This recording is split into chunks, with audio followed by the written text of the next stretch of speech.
แล้วกินข้าวสวยน้ำกันนี่แหละมนุษย์เงินเดือนเนาะเชี่ยวกินเชี่ยวเลี้ยวเชี่ยวไปเฮ็ดเวียกมีเรื่องผู้ใดเป็นมนุษย์เงินเดือนคือน้ำกันเลยให้กินข้าวน้ำกันเนาะ เพราะว่ากินมีปลาเช้า หัวเราะไปหน่อยนะ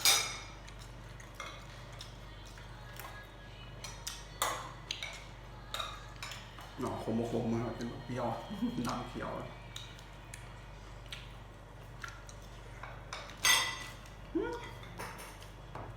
มากินมั้ยอ่อนหนาวเตาไหมเตาแล้ว กินน้ำแข็งกระดูกไอ้จี้มาได้เลย แซ่บ กินช่วงนี้มาได้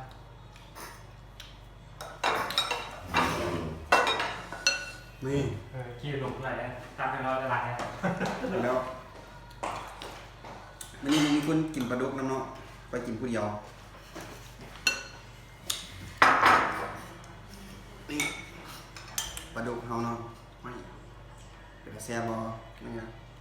เดี๋ยวกินเข้าไปเรียกน้องมันนี้เป็นมื้อมันสุกแล้วเพราะว่าเป็นเช็คสต็อกเนาะมีพนักงานเป็นทีอำลาพาจาก2 คน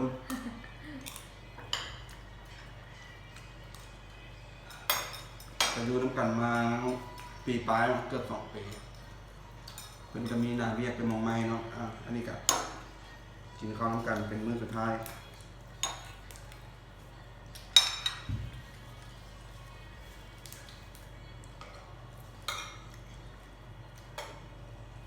น้อยจะมากินข้าวอ่ะ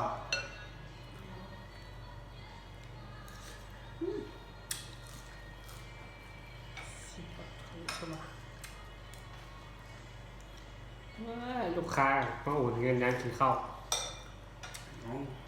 เต็มนะตอนดูสต็อก บอกเห็นข้าวความน้ำเห็นมาเปิด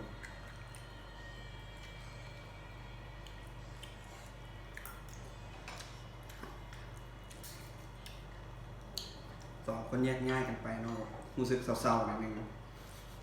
ยังพนักงานใหม่ยังมาก็ได้เนาะเด้อเพื่อนสิสมัครงานกันมาเด้อติดต่อมันค่อยได้คะแนนเนาะมีบัญชีสารกับเซลเนาะเพื่อสนใจก็คอมเมนต์มาได้เนาะ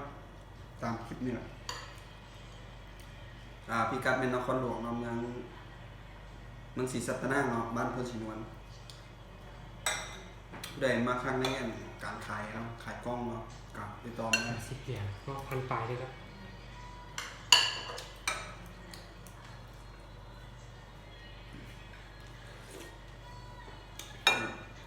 ตรงข้างใน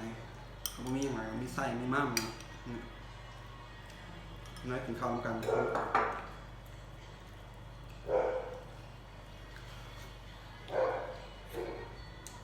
ใจน้อย FC ฟังไทยที่เป็นให้การตอบรับนะหรือว่ากด subscribe นำกันเนาะเป็นกำลังใจ มื้อแรงไม่ได้ไปหรือเปล่า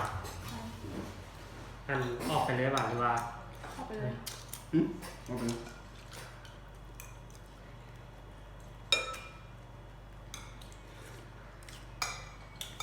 อยู่จนเลิกบางที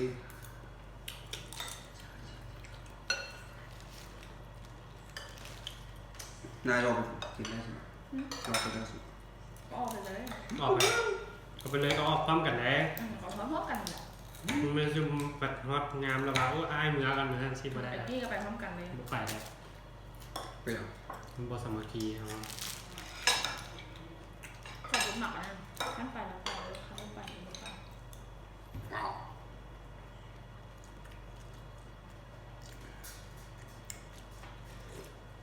นี่จะกระจายงานอันนี้นะเราจะทายให้ประกอบเนี่ย ใคร เอาไปไปได้เราสบาย กระทรวงเราเลย เจ้านะ เรารู้พี่ทำคำเลยกัน 7 โมง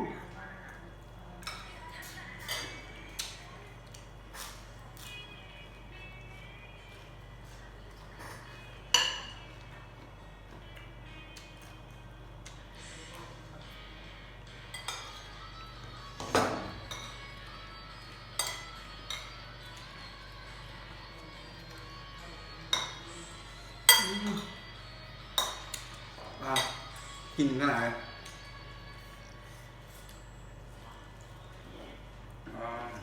ขึ้นดังเลยเจอนี่ก่อนนี่ก่อนอันวาซาบิลาว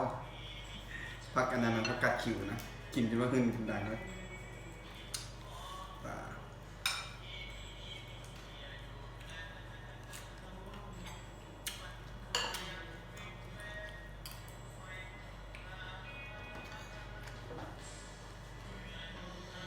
นายก็กินข้าวกาแฟ จ่าย3,000 เหรียญโมเมนต์เลย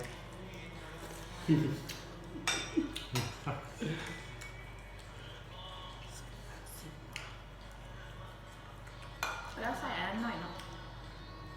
ตอนอันนั้น มา อืม แล้วมันสวยแล้วก็ขายกันที่เบอร์ละ5เลย จะใส่ นะใส่ผมขายโบเรื่องผมห้าพี่น้องเราบอกกินกันเลยไปกันเลยสั่งเทียมมาเทใส่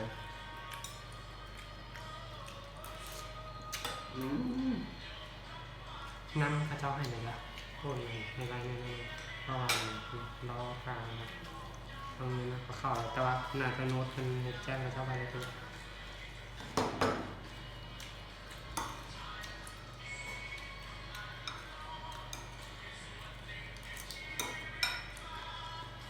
กินไหมกินไหมทอง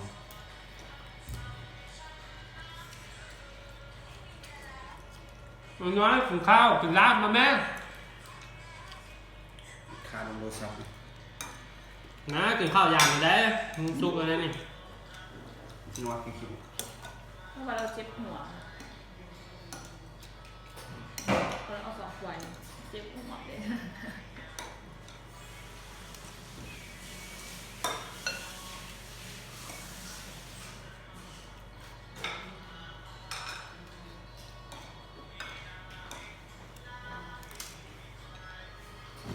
ใกล้ป่ะ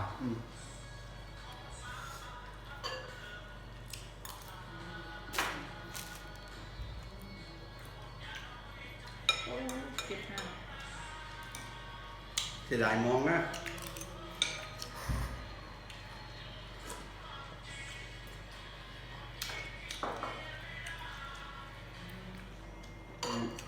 โดมอลี่เอา3 รอบเปลี่ยนลูกค้า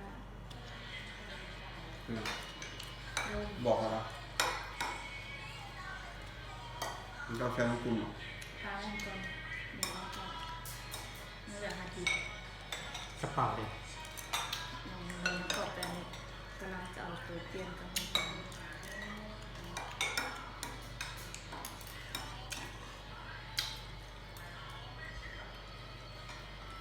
เป็นบ้านแล้วครับแก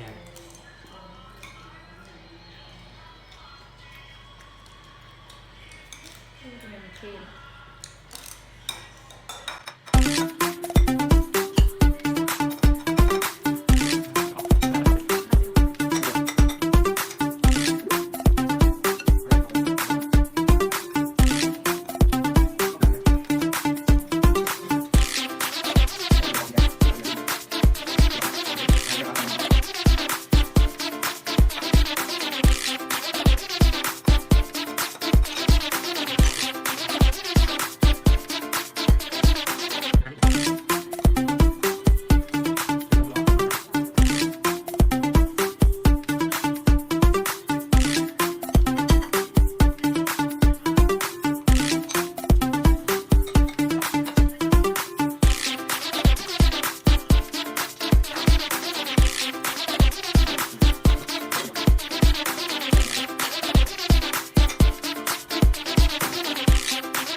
ลืมเห็นข่อย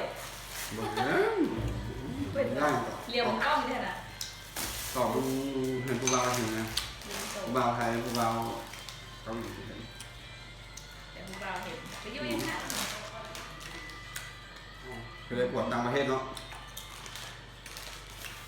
ลุงโสดเลยผูกยางกลางยางที่สอนนานๆ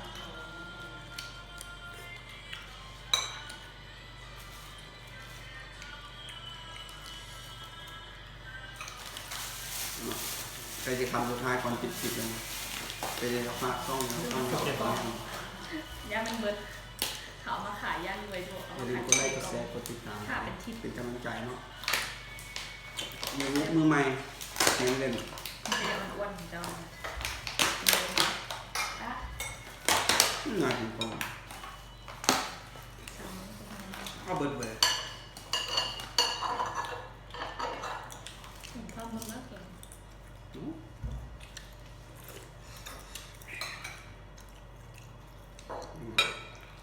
เสียดายเนาะมันยังในขี้เพี้ยอะไรอยู่แล้วเขียวๆนี่เสียดายเป็นมาขุมเนาะบ้านอนเลยขุมอำลันเนาะเพิ่นมาขุมตายเราเรื่อง ตอนนั้นมันดังเนาะเบิ้ลอันนั้นก็ทำ แล้ ได้ วมีเงินแล้วรอไปซีดไปเฮ็ดหยังไง แต่ตอนนี้มาแล้วโจ้ยจอยกินลายในหวาน ลายกษัตริย์ ไปเป็นทหาร ลายก จ ษั อ ต ย ริย์ โบก อืม อื้อหือ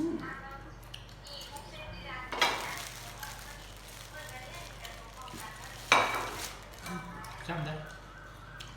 ทำเลย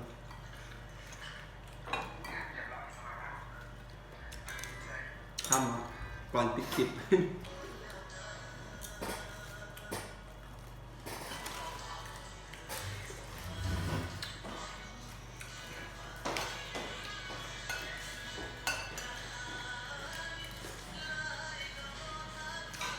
เนาะแกไม่ได้กาปิดคลิปไปเท่านี้เนาะเพราะว่าอันนั้นนะเพราะว่าทุกอย่างมันเบิดเลย มันเป็นอย่างไรอีนั่นแหละกินข้าวนะเดี๋ยวติดตามคลิปต่อไปว่าเรียนกินหรือว่าที่ไปใช้นะครับติดตามกันเนี่ยขอขอบใจ